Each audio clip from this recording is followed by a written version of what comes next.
Hello guys, welcome to the channel Learn Think Right. In this video we will be seeing another built-in data type in Python, that is sets. Okay, so what is a set? Set is unordered collection of elements. That means in previous data types like list we have seen that the elements are stored in continuous memory locations. But here set elements can be stored in any memory locations and they are just linked to each other. Okay. Now so this was the first feature, that is they are unordered. Then the second is we can add or remove elements to the set.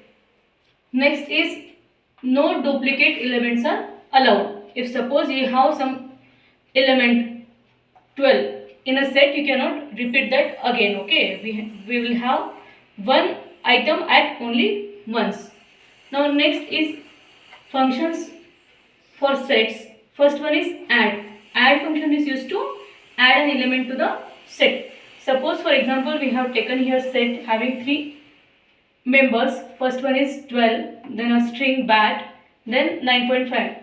Even in sets we can have elements of different data types. So how to write add function? First write the name of the set, then dot operator, then write add, and in brackets, in double quotes, if suppose you want to write add string to the set, you are writing a string name in brackets. Okay. So next is update function. How to write update function and what is the use of update function?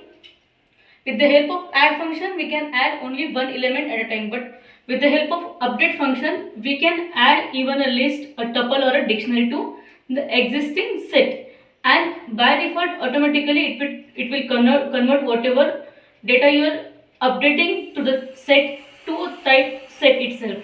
Next is remove function. So if you want to suppose remove any item or element in set, you can simply write the set name dot remove and the item name. Next is delete function. So this can be used to delete a complete set.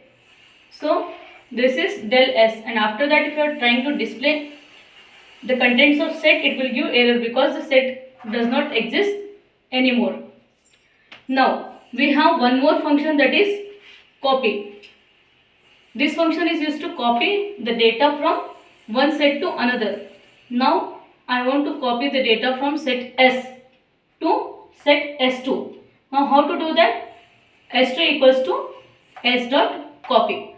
So this was the way to copy one set into another. Okay. Hope you understood this, the code, the functions and the features of sets. Hope to see you in upcoming videos. Till then subscribe the channel, like, share and comment. Thank you.